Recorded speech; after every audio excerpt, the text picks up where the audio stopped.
So here we have my pages where I'm going to start experimenting and manipulating plastic using various different plastics. So here is my first manipulation. So for this I've used microplastics and a simple glue stick, and I've glued down layers of glitter and embossing powders and flocking powders to create this landscape. So for each layer, what I did is I glued down a layer of the glitter and then heated it using the heat gun to melt. Starting with glitter, I then added some embossing powder, which give you these slightly darker, more melted patches within the landscape composition.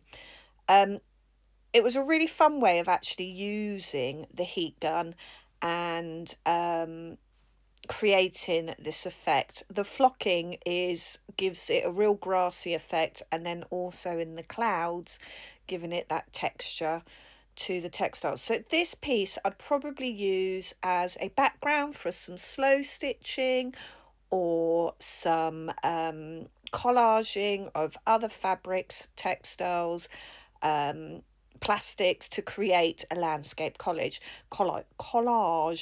This could be done for any background really. It doesn't have to be a landscape. That's just where I naturally fell, choosing the colours of the glitters and the embossing powders that I had.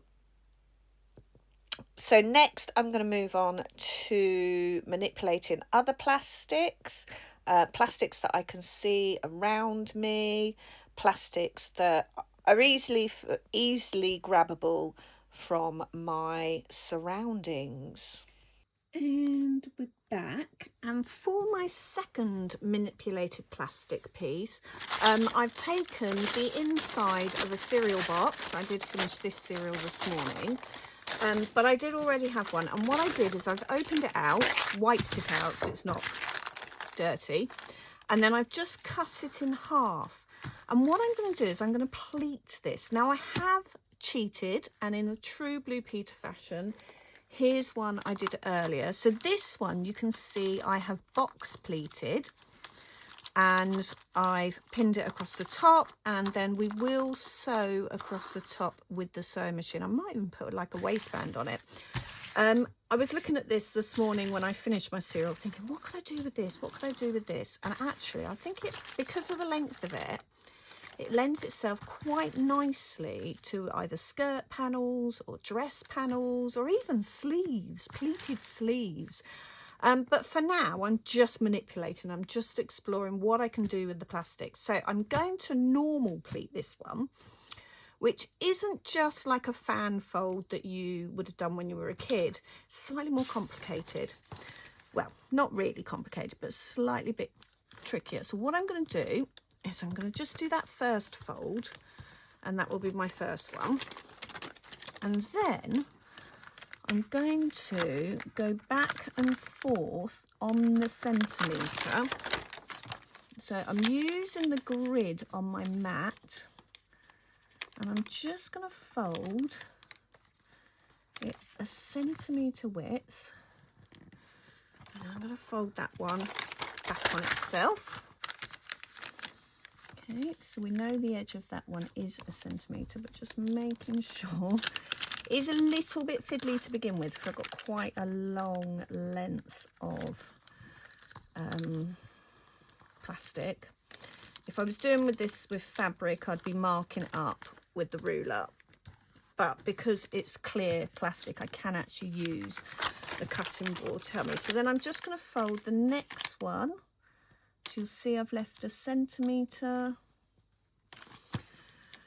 And then I'm going to fold it back on itself, which is slightly easier because you can use the line of the previous one. So I'm going to carry on with that, and we'll come back at the end and have a look at them both.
Okay, so I could see either of these kind of pleated plastic effects really working with crisp packets or sweet wrappers, because you'll get kind of the colours going through in the pattern.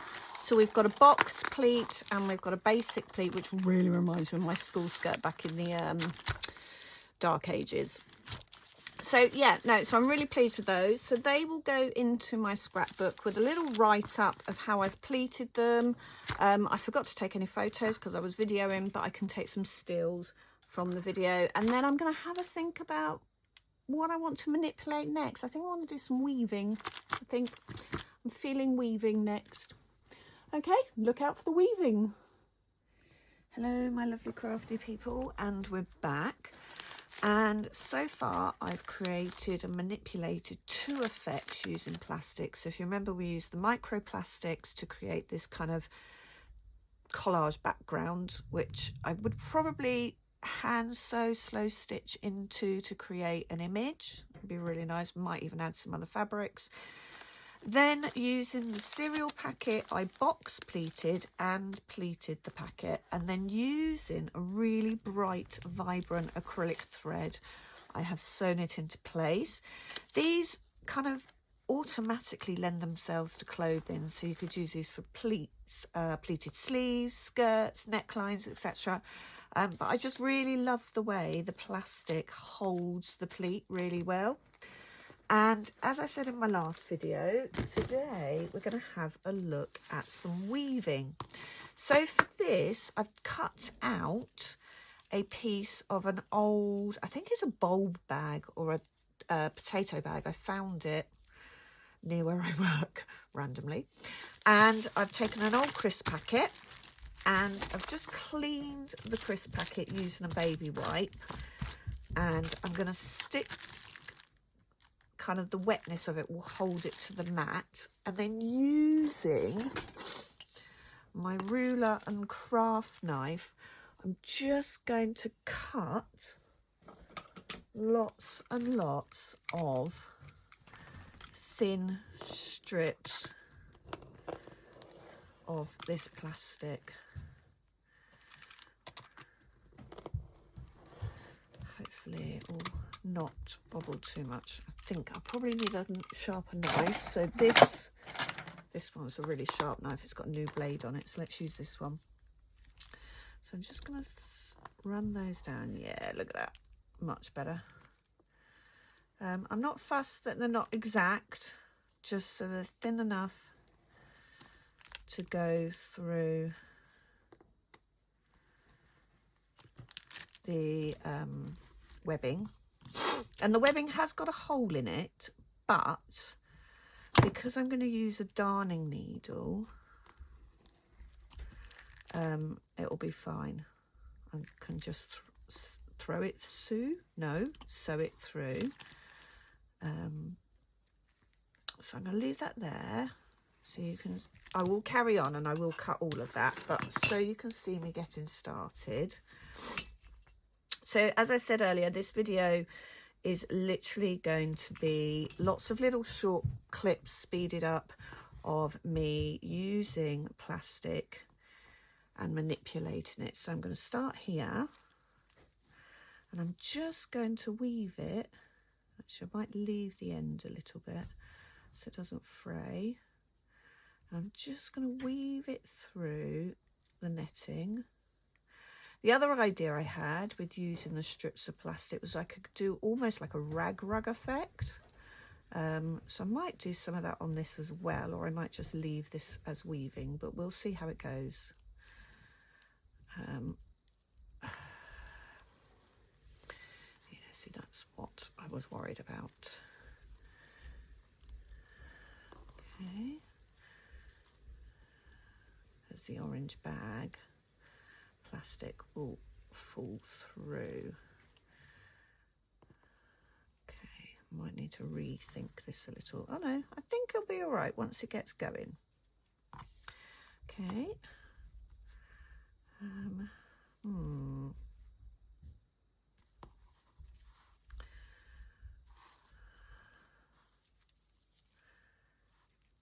Yeah, that's just fallen apart. Okay, bear with. And we're back, and I think what I'm going to use is a little bit of masking tape on the edge just to hold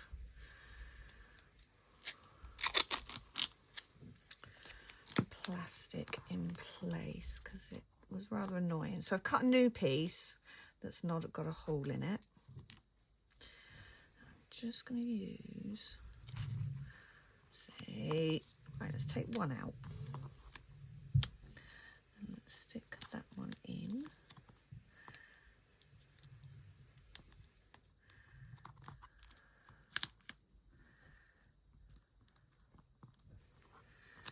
I'll also kind of hold it flat as well.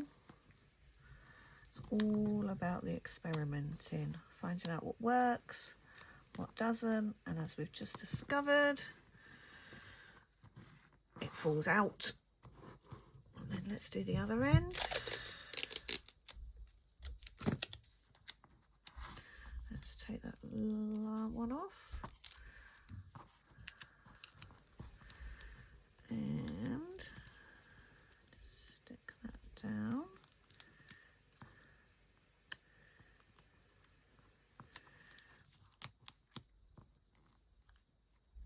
It's ever so fiddly, but it'll be worth it.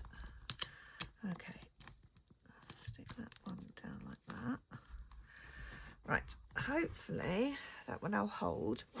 So I think what I'm actually going to do is going to sew them through the other way.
And we're back, and you can see I finished the weaving, and I added buttons over the top using some of this orange plastic from the bulb sack to sew the buttons on.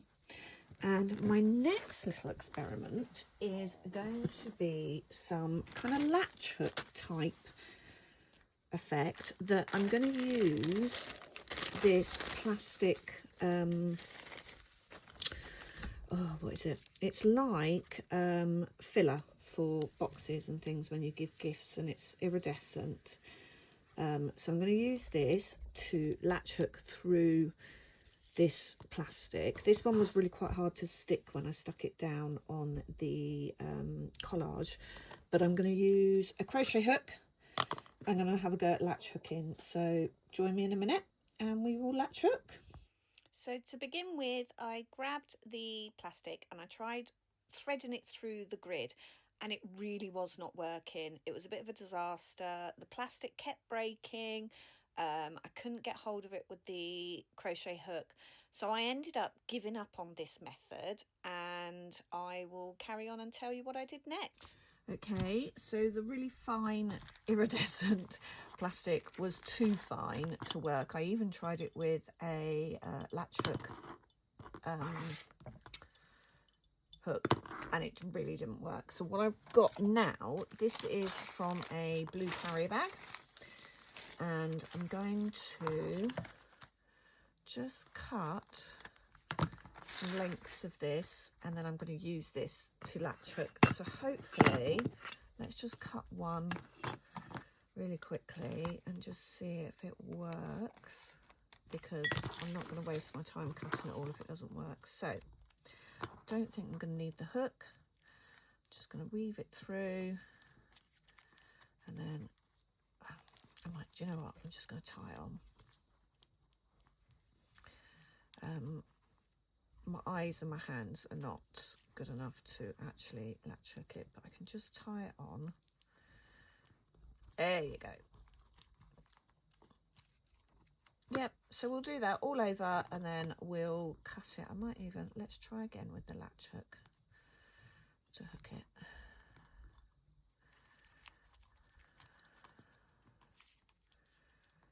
Right, so we're going to go through, and then take those two ends, as you would if you were doing a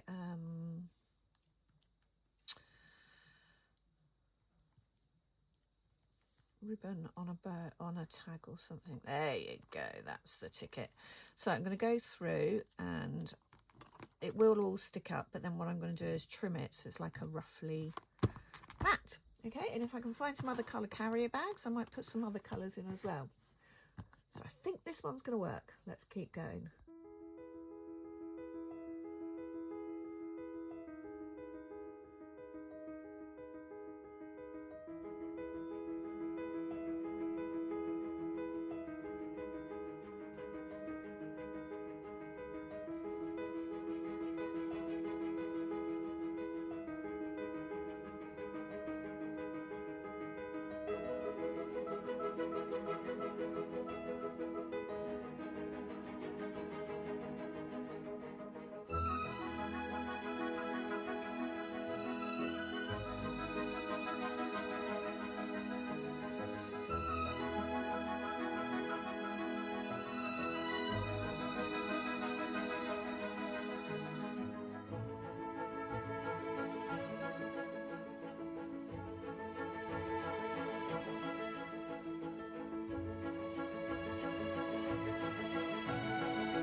have my final manipulation of plastic pages.